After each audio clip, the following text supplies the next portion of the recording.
কেন্দ্ৰিক ৰাজনীতি কংগ্ৰেছৰ তেজত আছে নেকি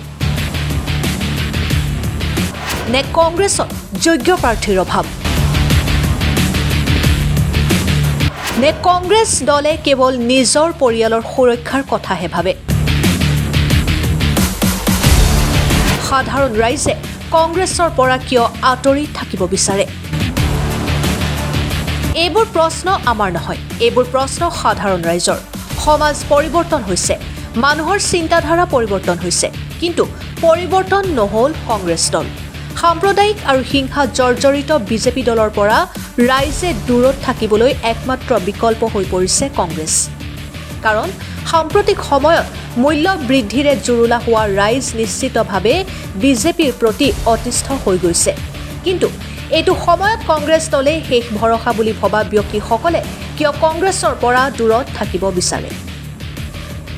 কংগ্ৰেছ দলক নিঃশেষ কৰা দুটা বেয়া গুণ আজি আমি আঙুলিয়াই দিছো এয়া কংগ্ৰেছৰ বিৰুদ্ধে দিয়া প্ৰতিবেদন নহয় সদায় নিৰপেক্ষ ভূমিকা লোৱা পি নিউজৰ এক সমীক্ষাত প্ৰকাশ পোৱা এক প্ৰশ্ন যিটো প্ৰশ্ন হয়তো বহুতৰে মনত উদয় হয় যে কংগ্ৰেছ দল মানে পৰিয়াল কেন্দ্ৰিক ৰাজনীতি নেকি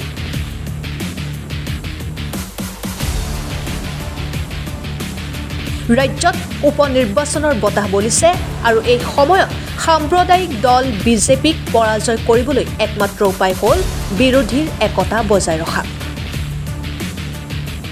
উপনিৰ্বাচনত জয় হওক বা নহওক কিন্তু 2026ৰ নিৰ্বাচনৰ প্ৰতি লক্ষ্য ৰাখি এই একতাৰ অতি প্ৰয়োজন আছিল বুলি সচেতন ৰাইজে মন্তব্য আগবঢ়াইছে যদিও কেৱল মাত্ৰ নিজ পুত্ৰৰ ৰাজনৈতিক ভৱিষ্যত সুৰক্ষিত কৰাৰ বাবে সাংসদ ৰকিবুল হুছেইনৰ পুত্ৰক টিকেট দিয়া হ'ল নেকি নে সমষ্টিত এজনো যোগ্য প্ৰাৰ্থী নাই যদি নাই তেন্তে ইমান বছৰে বিধায়ক মন্ত্ৰী থাকি ৰকিবুল হুছেইনে ৰাইজৰ বাবে কি কৰিলে নে সামগুৰি সমষ্টিত কংগ্ৰেছৰ ভোট দিয়া মানুহ নাই যদি সামগুৰিত কংগ্ৰেছক ভোট দিয়া মানুহ নাই তেন্তে কেনেকৈ বিধায়ক হৈছিল ৰকিবুল হুছেইন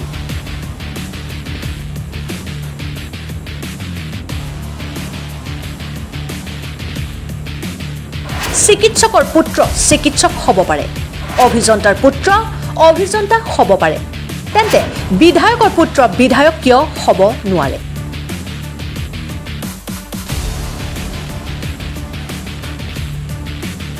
হয় এই প্ৰশ্ন হয়তো বহুতৰে মনত আছে কিন্তু চিকিৎসকৰ পুত্ৰ চিকিৎসক পোনপটীয়াকৈ হ'ব নোৱাৰে কাৰণ চিকিৎসক হ'বলৈ অধ্যয়নৰ প্ৰয়োজন যেটো সাধাৰণ খাতি খোৱা মানুহৰ পুত্ৰও হ'ব পাৰে কিন্তু বিধায়ক হ'ল এক নিৰ্বাচনী প্ৰক্ৰিয়া গতিকে দুটাৰ মাজত তুলনা নহয় যেনেকৈ লাহৰীঘাটৰ পৰা প্ৰাক্তন মন্ত্ৰী প্ৰয়াত ডাক্তৰ নজৰুল ইছলামৰ পুত্ৰক বিধায়ক বনাবলৈ উঠি পৰি লাগিছিল ঠিক তেনেকৈ ৰকিবুলৰ পুত্ৰক এতিয়া এমএলএ বনোৱাৰ প্ৰতিযোগিতা সচেতন ৰাইজে এইবোৰ গ্ৰহণ নকৰে যাৰ বাবে সাম্প্ৰদায়িক বিজেপিক বেয়া পায়ো আঁকোৱালি ল'বলৈ বাধ্য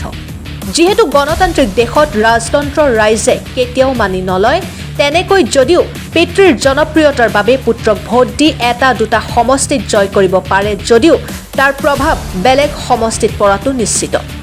আৰু দ্বিতীয় ভুলটো হ'ল কংগ্ৰেছৰ দালাল ৰাজ কিন্তু আগন্তুক সময়ত হেয়া নিৰ্মূল কৰিব পাৰে নোৱাৰে সেইটো সময়ত দেখা যাব কিন্তু পৰিয়াল কেন্দ্ৰিক ৰাজনীতি পৰিহাৰ কৰিব নোৱাৰে বুলি প্ৰমাণিত হৈ গৈছে অৰ্থাৎ কংগ্ৰেছ দলে ৰাইজৰ কথাতকৈ নিজৰ পৰিয়ালৰ কথা বেছিকৈ ভাবে হেয়া প্ৰমাণিত news desk report P news Assam